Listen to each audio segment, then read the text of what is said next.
What's up, internet?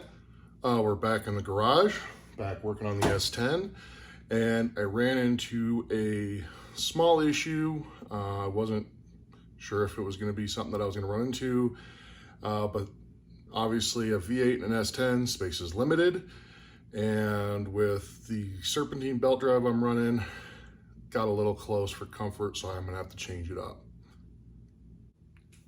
So, for the S10, I'm not running power steering.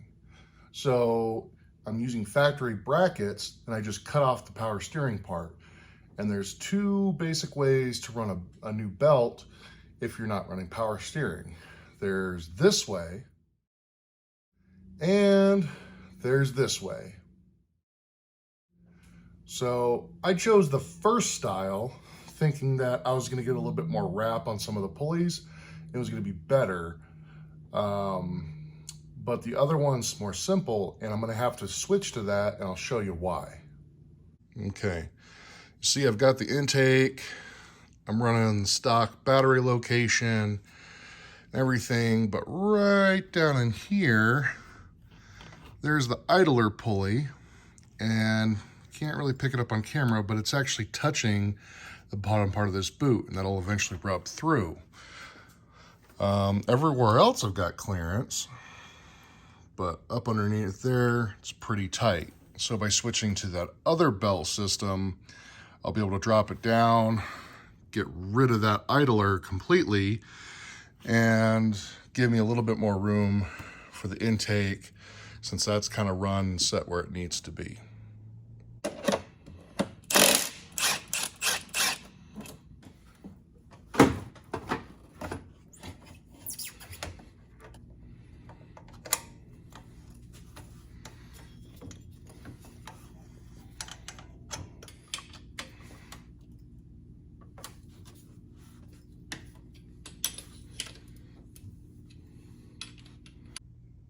Okay, you see how you got the idler off, that went right there.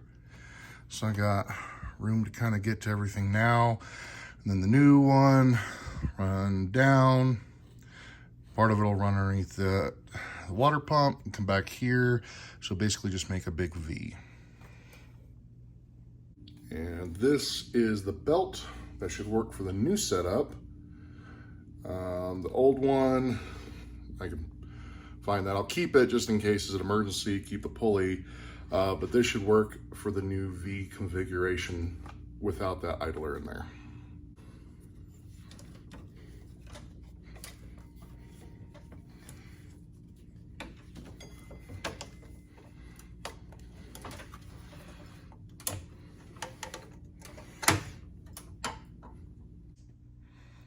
Alrighty, so new belt is on. Should probably cut that off. See, alternator, there's now on the crank pulley, runs on the bottom side of this. I still have plenty of tension on the factory tensioner, so I can put the intake back on, see if I gain the space that I needed. All right, with the intake in, you can see that's right down there. That's where the idler was at, so plenty of clearance around the boot.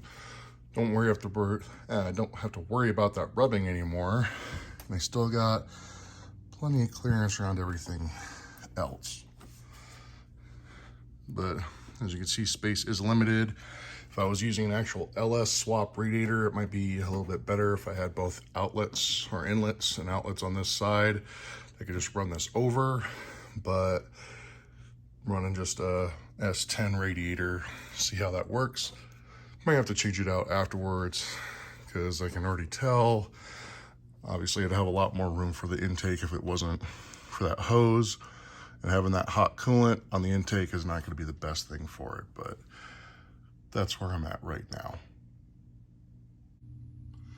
Okay, so quick, simple fix. Just had to remove a part and change the belt out. Not a big deal. You kind of run into this thing when you're doing projects.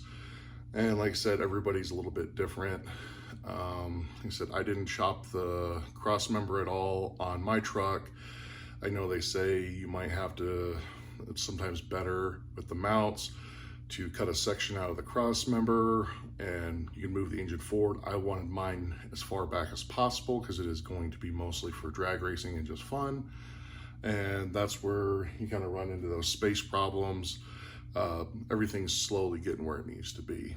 So hopefully I can get some more done on the S10. The short list is off camera. I've plumbed everything as far as the transmission cooler, the transmission, the front half of the fuel system. So I need to mount the fuel cell, plumb that, mount the fuel pump, plumb the fuel pump, and I have to get the new drive shaft because since my engine sits back, even using a drive shaft out of a same size truck with a 4L60, it's just a little too long. So got to get some measurements and get that shortened, but pretty short list. So hopefully we can actually have the S10 running by the end of the year. Fingers crossed. You also have a good one.